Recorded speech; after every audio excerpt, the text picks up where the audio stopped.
So James is going to have this vegan power patty and maybe some fennel sprouts and the cabbage juice and stuff. And I'm going to have my plate of garlic, and I just made simple pasta for myself. You know that those shirataki noodles that are disgusting? And well, they're, you know what, they're not that bad now that I've gotten used to them. They're okay. It's just getting used to the texture, because they're that should be okay. Because yeah, they're kind of like intestines or something, but once you get used to it, that's okay. So all I did is I just mixed together a bunch of nutritional yeast and some tomato sauce and onions, because I got hungry.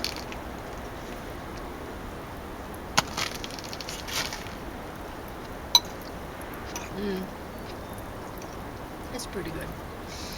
So anyway, I'm going to be talking about this critical business skills for success, and I don't know when I'll bother putting these posts up, because I don't really want to go out anywhere, seeing as there might be COVID out there. Because James found out today that the guy that he talked to for no good reason, just on the street, didn't have accurate information. There were not 8 people dead in Vancouver, and the guy said that it hadn't hit anywhere south of Calgary yet for Alberta, but that was actually not true. There's one case in southern Alberta, and probably Lethbridge, who knows.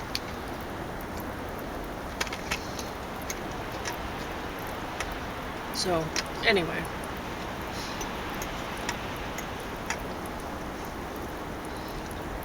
like I told James, I'll probably get it. I mean, he's going to the hospital every day, so he's probably going to come back with it, and I'll probably die from it, because anyway, my health isn't great.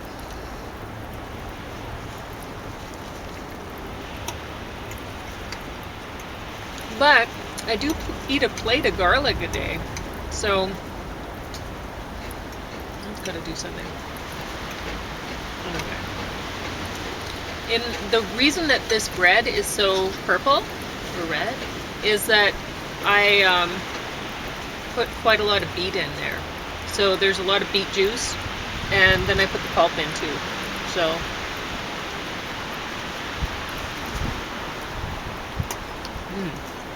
it's so good.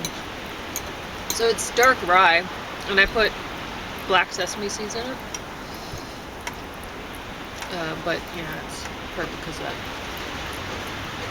And one of my homemade awesome patties.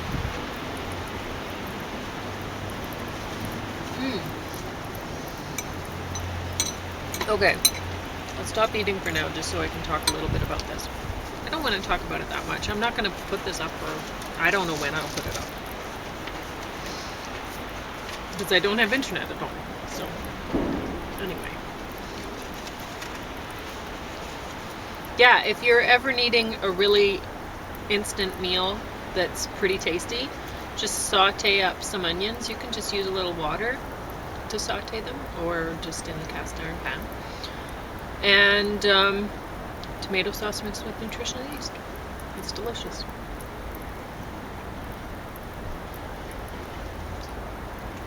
Way yummier than alphagetti. Anyway, so I didn't write notes on every single lecture. So anyway, page 22. To sustain advantage, you have to address 3 major external threats: imitation, substitution, and hold up, gaining leverage by buyer sellers. Page 24, lecture 4. Trader Joe's. Almost all products are private label. The stores don't have large parking lots or wide aisles. It doesn't have self-checkouts, accept coupons, or have a loyalty card. It doesn't run sales, advertise on TV, or have a large selection of items. Joe Colomb says, I own the cult. Trader Joe's doesn't have customers, it has fans. Their customers market for them. Their customers travel, are health conscious, and like trying new things. Their store managers are called captains. One of them, Tony Hales, described their favorite customer. And this was a quote. Out of work college professors, well read, well traveled, appreciates a good value. An industry consultant, Kevin Kelly, describes the target customer as, quote, a Volvo driving prof who could be CEO of a Fortune 100 company if he could get over his capitalist angst. A LA Times article described the customer as, quote, these are people who wear sunscreen even over their tattoos, who travel on frequent flyer miles and with the Lonely Planet guide rather than a Frommer's. People who are quirky and different. People will wait in line overnight to enter a new store. The essence of strategy, this is a quote from Michael Porter. The essence of strategy is choosing what not to do. Instead, emphasize those trade-offs. Trader Joe's might have 3,000 to 4,000 items, not 30,000 to 40,000 items. Page 27. If we divide 72 by the growth rate that a firm aspires to achieve, we get the number of years it will take for that firm to reach its target. If a firm's trying to grow at 20% a year, it'll take 3.5 years for the firm to reach its target. Differentiation doesn't mean being different from the competition. Low-cost players can be distinctive without being differentiated. To achieve differentiation, you must create a larger wedge between willingness to pay and cost than average rival.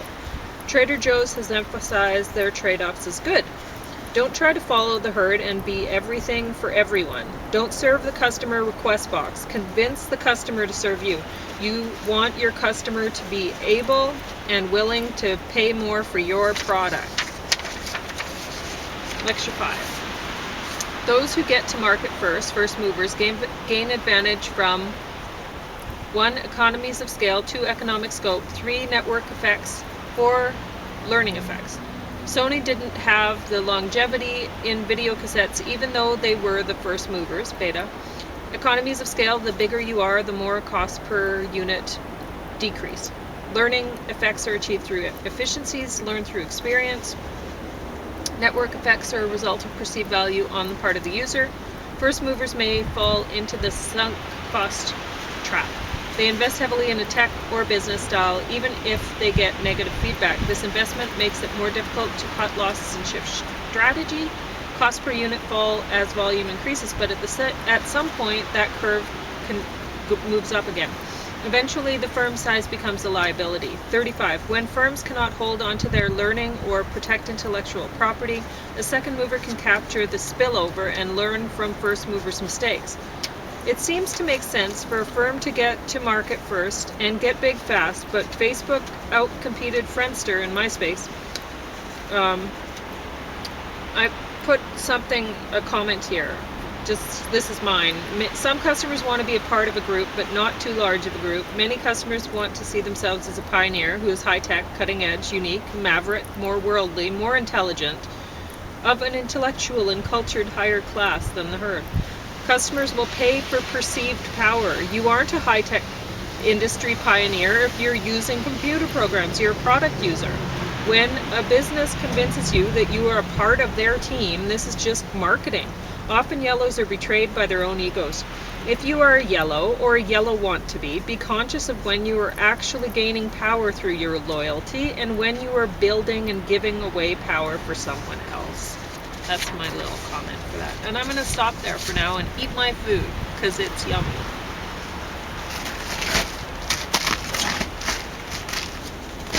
Oh, and I'd highly recommend this. Definitely, don't borrow it from your local library right now because of the COVID. I got this before that started. And so you'll want to just go to the Great Courses and look this title up and then just watch it right off the internet, right at home.